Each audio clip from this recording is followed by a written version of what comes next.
नमस्कार प्यारे बच्चों, आज हम हमारी हिंदी की पाठ्य पुस्तक रीति काव्य, जो कि हमारा पहला प्रश्न पत्र है, उसके अंदर आने वाले प्रथम कवि केशव दास की काव्य रचना रामचंद्रिका में संकलित अंगद रावण संवाद की व्याख्या करेंगे। हमारे पाठ्यक्रम में रामचंद्रिका का संकलित अंश अंगद रावण संवाद की व्याख्या है। इससे पहले की हमारी वीडियो में हमने केशव दास से संबंधित प्रश्न किए थे, जिसमें हमारा एक प्रश्न था कि केशव दास की संवाद योजना पर प्रकाश डालिए। तो संवाद योजना जो थी वो हमने अंगद रावण संवाद प्रकरण को ध्यान में रखकर उसकी विशेषताएं बताई थी। उसमें एक प्रमुख विशेषता थी प्रत्युत्पन्नमति। प्रत्युत्पन्नमति का अर्थ होता है बात में से बात निकालकर तुरंत अकाट्य उत्तर देना। तो यह विशेषता अंगद रावण संवाद में हमें शुरू से लेकर आरंभ से लेकर अंत तक देखने को मिलेगी। इसमें अंगद और रावण के बीच संवाद होता है जब रावण सीता हरण करके लंका आ जाते हैं और हनुमान जो है वो पता लगा के चले जाते हैं कि सीता है वो लंका में है। तो उसके पश्चात अंगद श्री राम का दूत बनकर लंका में प्रवेश करता है। तो उस समय जब रावण और अंगद का आमना सामना होता है, तो उस समय उनके अंदर जो संवाद चलता है आपस में अंगद और रावण के बीच, उन्हीं संवादों का वर्णन जो है वो अंगद रावण संवाद के अंतर्गत किया गया है। तो आज हम अंगद रावण संवाद पढ़ेंगे। अत्यंत ही आश्चर्यचकित कर देने वाले उत्तर जो हैं वो अंगद के द्वारा रावण को दिए जाते हैं और रावण भी अंगद को वैसे ही उत्तर देता है, जिसकी तुरंत काट किसी के पास नहीं होती। लेकिन ये उसी समय दोनों अंगद और रावण अपनी हाजिर जवाबे का परिचय देते हुए एक दूसरे को अकाट्य उत्तर प्रस्तुत करते हैं। तो हम यही पढ़ेंगे। इसके अंदर सबसे पहले जो है इसका आरंभ होता है अंगद रावण संवाद का। वो होता है कि जब सीता हरण के बाद अपनी सभा में अभिमानी रावण की जो है वो क्रूरतापूर्वक एक राजसभा का आयोजन करता है, जहां देवी देवता तक रावण की आज्ञा का पालन कर रहे होते हैं और प्रतिहारी उन्हें डांटता है। उसी समय राम के दूत अंगद का रावण की सभा में प्रवेश होता है। तो यहाँ से अंगद और रावण जो संवाद है उसका आरंभ होता है। इसमें सबसे पहले आपको क्या करना है, व्याख्या करने में सबसे पहले आपको प्रसंग लिखना है। प्रसंग यानी हम जो व्याख्या भाग कर रहे हैं या जिस भाग की हम व्याख्या कर रहे हैं वह काव्यांश या वह पद्यांश कौन सी पाठ्य पुस्तक से लिया गया है, किस कवि के द्वारा लिखा गया है और उस कवि की कौन सी रचना से लिया गया है। प्रसंग में हमें ये सब बताना है। इसके अलावा जिस भाग की हम व्याख्या कर रहे हैं वो किस प्रसंग में आया है, वो सब कुछ प्रसंग के अंदर हमें लिखना होता है। उसके पश्चात व्याख्या करनी होती है और अंत में व्याख्या करने के पश्चात हमें इसका विशेष बताना होता है। विशेष जो है वो एक तरह से जो हमने पूरी व्याख्या की है, पद की व्याख्या की है, पद्यांश की व्याख्या की है, उसका एक किस्म से हमें पोस्टमार्टम करना होता है, जिसके अंदर जो विशेष है वो हमें पंक्तियों में लिखना है, बिंदु बनाकर लिखना है। तो पहले जो दो बिंदु है वो हमें जिस भाग की हमने व्याख्या की है उसी का सार रूप प्रस्तुत करना होता है और आगे में फिर हमें जो व्याख्या हमने पढ़ी है, जिस पद्यांश की व्याख्या हमने पढ़ी है, उस पद्यांश में कवि ने कौन सी भाषा का प्रयोग किया है, कौन सी शब्द शक्ति का प्रयोग किया है, कौन सा रस है, कौन सा अलंकार है, रीति कौन सी है, वृत्ति कौन सी है, गुण कौन सा है, ये सब कुछ हमें उसके अंदर लिखना होता है। बिंदु वाइज हमें लिखना होता है, बिंदु बनाकर। तो इस तरह से हमें व्याख्या भाग में अधिक अच्छे अंक मिलते हैं। तो इसमें जो भाग है जिसकी हम व्याख्या कर रहे हैं, इसका सबसे पहले हमें प्रसंग लिखना है। प्रसंग में हम क्या लिखेंगे? प्रस्तुत पद्यांश हमारी हिंदी की पाठ्य पुस्तक रीति काव्य में संकलित रीति काल के प्रवर्तक और शिरस्थ आचार्य कवि केशव दास की राम भक्ति पर आधारित काव्य रचना रामचंद्रिका के नाटकीय संवाद अंगद रावण संवाद से लिया गया है। इसके अंदर कवि ने उस समय की दशा का चित्र खींचा है जब रावण जो है वो क्रूरतापूर्वक सभा का आयोजन करता है और देवी देवता तक रावण की आज्ञा का पालन करते हैं, प्रतिहारी उन्हें डांटता है। यहीं से अंगद रावण संवाद का शुभारंभ होता है। ये हमें इसके प्रसंग में लिखना है सबसे पहले, उसके पश्चात हम इसकी व्याख्या करेंगे।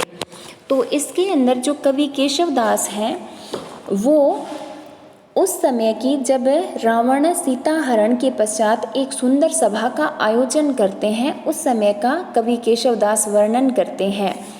अंगद कूदी गए जहाँ आसन गत लंकेश, मनु मधुकर कर हाट पर शोभित श्यामल वेश। यहाँ पर कवि केशवदास कहते हैं कि सीता के हरण पश्चात रावण की राजसभा का सुंदर आयोजन हुआ। मनु मधुकर कर हाट पर शोभित श्यामल वेश। रावण अपनी राजसभा में श्याम वर्ण की वेशभूषा पहने हुए सोने के राज सिंहासन पर ऐसे शोभायमान हो रहा है मानो श्याम वर्ण का भंवरा मेन फल की डाल पर बैठा हुआ है। मधुकर का अर्थ क्या होता है? भंवरा।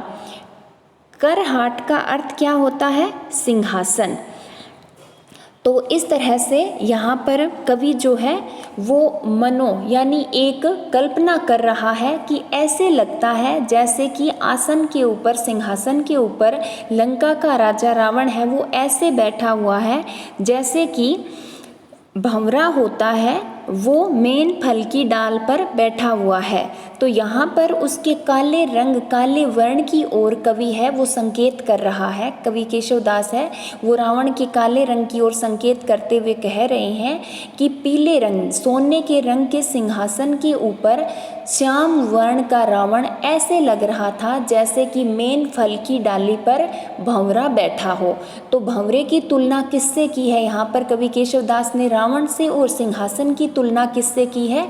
मेन फल की डाली से। मेन फल की डाली भी सोने के रंग जैसी होती है, सोन वर्ण होती है, और ऐसे ही उसका सिंहासन था। तो यहाँ पर जो वाचक शब्द आया है मनु, वो किसका वाचक शब्द है? उत्प्रेक्षा अलंकार का। तो इसमें उत्प्रेक्षा अलंकार है जो कि आपको बाद में आप इसका विशेष लिखोगे उसमें आपको दर्शाना है।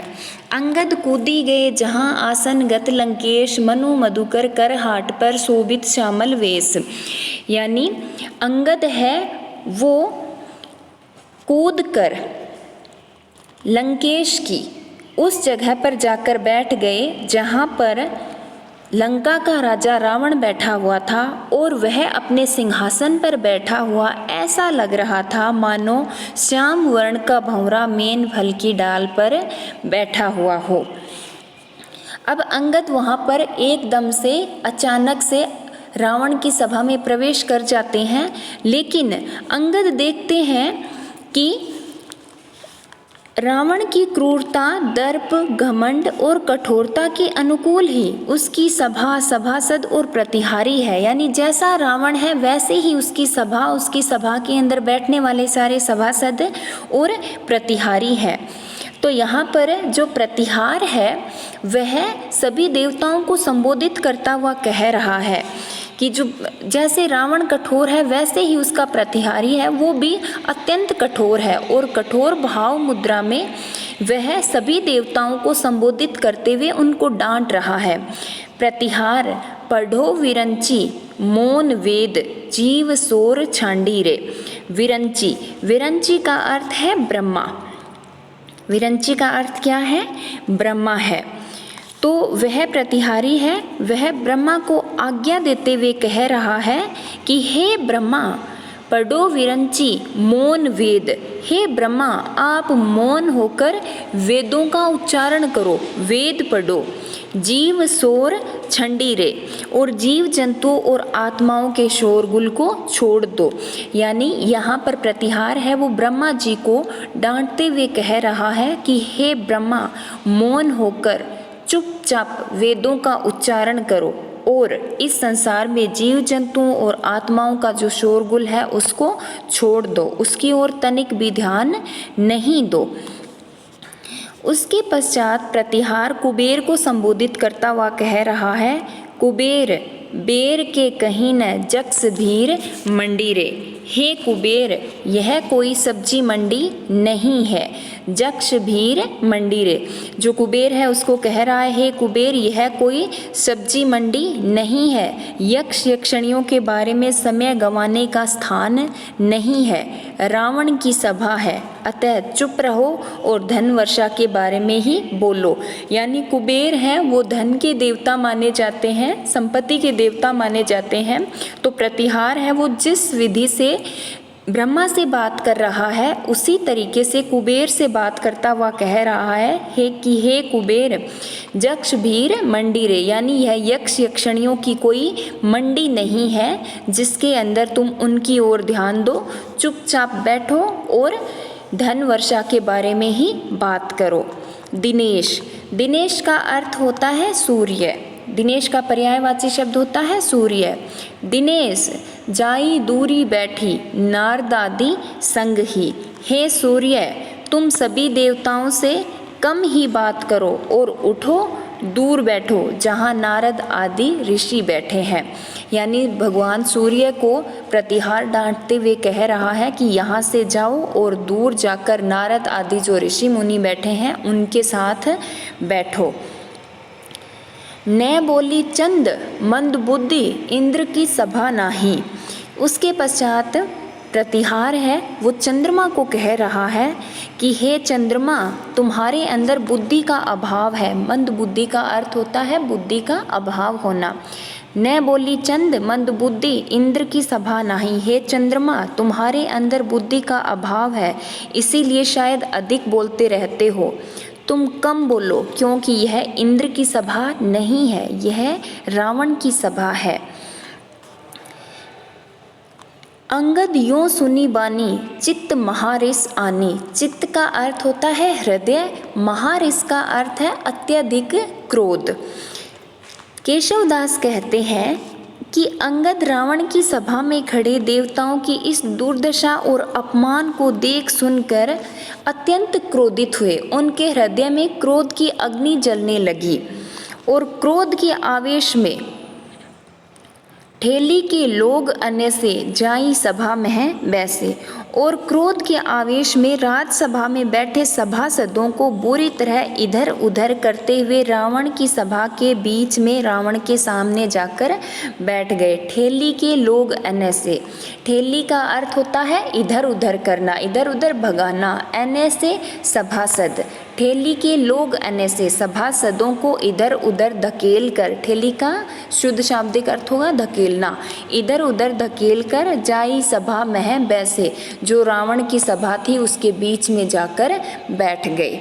तो अब आपको इसकी विशेष लिखना है। तो विशेष में आपको पहली दो पंक्तियों के अंदर वही जो हमने इसकी व्याख्या की है, इसके दो बिंदु बनाने हैं, इसका सार रूप प्रस्तुत करना है। जैसे पहला आएगा इसमें देव विरोधी शासक रावण के अत्याचारों और देव विरोधी कार्यों का यथार्थ चित्रण किया गया है। नंबर 2, अंगद द्वारा देवताओं पर हुए अत्याचार के प्रति क्रोधित होना रामत्व का महत्व प्रतिपादित करता है। अब नंबर 3, तीसरा जो बिंदु है वो हमें इसकी भाषा के बारे में डालना है। केशवदास की भाषा साहित्यिक ब्रज भाषा थी, तो शुद्ध साहित्यिक ब्रज भाषा का प्रयोग है। प्रसंगानुकूल और पात्रानुकूल भाषा का प्रयोग है, यानी पात्र जो प्रतिहार है वो जैसी मनोवृत्ति का है उसी के अनुसार भाषा का प्रयोग किया गया है। और संवाद शैली है, इसके अंदर कौन सी शैली है? प्रतिहार जो है वो देवताओं को संवाद कर रहा है, तो संवाद शैली है। और इसमें ओज गुण है, ओज गुण होता है तो वहाँ पर रीति कौन सी होती है? गौड़ी रीति होती है, और जहाँ गौड़ी रीति होगी वहाँ पुरुषा वृत्ति होगी। तो आपके ये 3 पंक्तियाँ ये बन जाएगी। ओज गुण का परिपाक है, गौड़ी रीति का प्रयोग है और पुरुषा वृत्ति का सुंदर प्रयोग किया गया है। संवादों में संक्षिप्तता का गुण विद्यमान है। और जो कि अलंकार मैंने आपको बताया था, मनु मधुकर कर हाट पर शोभित श्यामल वेश, इस पंक्ति के अंदर उत्प्रेक्षा अलंकार का प्रयोग किया गया है। अब इसकी जो अगली है, जब रावण और अंगद के बीच संवाद शुरू होता है। इससे हमारी इस पहले व्याख्या भाग के अंदर प्रतिहार है वो देवताओं से संवाद कर रहा है, लेकिन यहाँ पर जो अब हम ये व्याख्या भाग पढ़ेंगे इसमें अंगद और रावण का संवाद है और इसमें प्रत्युत्पन्न मति यानी बात में से बात निकालकर तुरंत अकाट्य उत्तर प्रस्तुत कर देना, वो विशेषता हमें इस व्याख्या भाग में देखने को मिलेगी। नाटकीय और अत्यंत ही संक्षिप्त और सुंदर संवाद है जो हमें इस व्याख्या भाग में देखने को मिलेगा। तो जैसा कि पहले भाग में हमने पढ़ा कि प्रतिहारी है वो अत्यंत क्रूरतापूर्वक व्यवहार कर रहा है देवताओं से, तो उनके इस व्यवहार से क्रोधित होकर अंगद सभासदों को इधर उधर धकेलता हुआ रावण के सामने जाकर प्रस्तुत हो जाता है। तो जब वो रावण के सामने प्रस्तुत होता है तो रावण अंगद से सवाल करता है। वह कहता है कौन हो, कि तुम कौन हो, पठयसो केनेहि, किसके द्वारा भेजे गए हो। पठयसो केनेहि का अर्थ क्या है, किसके द्वारा भेजे गए हो, कि तुम कौन हो और किसके द्वारा भेजे गए हो। हाँ तुम्हें यह काम है, कि तुम्हें यहाँ पर क्या काम है, मेरी नगरी में तुम्हारा क्या काम है। यानी प्रसंगानुकूल और पात्रानुकूल संवाद का प्रयोग है। जैसी रावण की मनोवृत्ति है, जैसा रावण का स्वभाव है, ठीक उसी तरह कवि केशव दास ने यहाँ पर उसी की मनोवृत्ति के अनुकूल संवाद का प्रयोग किया है कि वह अचानक ही अंगद का आदर सत्कार ना करके रावण गलत तरीके से उससे बात करता है, क्रूरतापूर्वक बात करता है। वह कहता है कौन हो, पठयसो केनेहि, यहाँ तुम्हें यह काम है कि तुम कौन हो, तुम किसके द्वारा भेजे गए हो और मेरी नगरी में तुम्हारा क्या काम है। तो जैसे ही रावण ये प्रश्न पूछता है तुरंत उसके बाद अंगद उत्तर देता हुआ कहता है जाति वानर, मेरी जाति वानर है, लंक नायक दूत, और मैं लंका के नायक का दूत हूँ। अंगद नाम है और मेरा नाम अंगद है। यहाँ पर लंक नायक, वैसे तो लंक नायक उस समय रावण था, लेकिन अंगद जो है वह अपनी बुद्धि का प्रयोग करते हुए लंक नायक विभीषण को कहता है और विभीषण का दूत अपने आप को बताते हुए कहता है कि मैं लंक नायक का दूत हूँ और अंगद मेरा नाम है। तो जैसे ही अंगद अपना परिचय देता है कि मेरी जाति वानर है, तो वह रावण जो है वो फिर से उससे सवाल करता है कौन है वह बांदीप के, हम देह पूंछी सबे दही। अब यहाँ पर अंगद आते हैं, उससे पहले हनुमान है वो पता लगा कर चले जाते हैं कि माता सीता है वो लंका में है। तब यहाँ पर रावण है वह पूछता है, जब अपना परिचय देता है अंगद अपना परिचय देता है कि मेरी जाति वानर है, मैं लंक नायक का दूत हूँ और अंगद मेरा नाम है, तो झट से अचानक से एकदम से रावण उससे आगे अपना प्रश्न पूछता है कौन है वह, बांदीप के हम देह पूंछी सबे दही। बांदीप के का अर्थ होता है बांधना, देह का अर्थ शरीर, पूंछी का अर्थ पूंछ, दही का अर्थ जला देना, दहला देना, जला देना। कौन है वह बांदीप के हम देह पूंछी सबे दही, और आगे इसमें प्रश्नवाचक चिन्ह लगा हुआ है। तो आपको इसमें जब आप इसकी व्याख्या करोगे, विशेष लिखोगे, तो विशेष में आपको लिखना है प्रश्न शैली का सुंदर प्रयोग है, ये आपको विशेष में लिखना है। कौन है वह बांदीप के हम देह पूंछी सबे दही। तो रावण अंगद के ऊपर अपना प्रभाव जमाने के लिए कहता है कि हे अंगद, वह कौन था जिसे हमने पकड़कर बांध लिया और उसके शरीर और पूंछ सब कुछ जला डाला। यानी कौन है वह बांदीप के हम देह पूंछी सबे दही, की वह कौन था जिसको बांध कर हमने उसके शरीर और उसकी पूंछ सब कुछ जला दिया। तो इतना प्रश्न करते ही अंगद तुरंत अपना जवाब प्रस्तुत करता है और कहता है लंक जारी संघारी अक्ष गयो, सो बात वृथा कही। वह उत्तर देते हुए कहता है कि हमें तो हनुमान ने जाकर यह बताया था कि वह पूरी लंका को जला आया। जारी का अर्थ जलाना, संहारी का अर्थ संहार करना, और अक्ष का अर्थ यहाँ पर है रावण का पुत्र अक्षय। यानी लंक जारी संघारी अक्ष गयो, सो बात वृथा कही। वृथा का अर्थ है झूठ। कि हमें तो वहाँ जाकर हनुमान ने यह बताया था कि वह पूरी की पूरी लंका नगरी जला आए और अक्षय का संहार कर रहे, यानी अक्षय को मार आए। तो क्या यह बात उन्होंने हमें झूठी कही थी? तो अप्रत्यक्ष रूप से अंगद अपना जवाब प्रस्तुत कर देता है रावण के आगे कि तुम कह रहे हो कि उसके शरीर और पूंछ सब कुछ जला दिया, लेकिन हमें तो जाकर उसने यह बताया कि मैं पूरी लंका जला आया और अक्षय का संहार कर रहा। तो क्या यह बात हमें झूठ कही? तो फिर उसके पश्चात एकदम तुरंत इस तरह से उत्तर सुनकर इस बात पर रावण जो है वो हैरान हो जाता है और वह कहता है कि तुमने अपना पूरा परिचय नहीं बताया। कौन के सुत? सुत का अर्थ होता है पुत्र। तुम किसके पुत्र हो? तो अंगद उत्तर देता है बाली के, कि मैं बाली का पुत्र हूँ। तो फिर रावण कहता है वह कौन बाली, कि बाली कौन था? तो अंगद कहता है न जानिए, कि क्या आप उसे नहीं जानते? इसके अंदर प्रत्युत्पन्नमति एकदम लगातार सवाल जवाब हो रहे हैं। कौन के सुत, तुम किसके पुत्र हो? अंगद कहता है बाली का। तो रावण कहता है बाली कौन? तो वह कहता है न जानिए, कि क्या आप बाली को, मेरे पिता को नहीं जानते? उसके पश्चात अंगद अपने पिता का परिचय देते हुए कहता है कांख चांपी तुम्हें जो सागर साथ नहात बखानिए।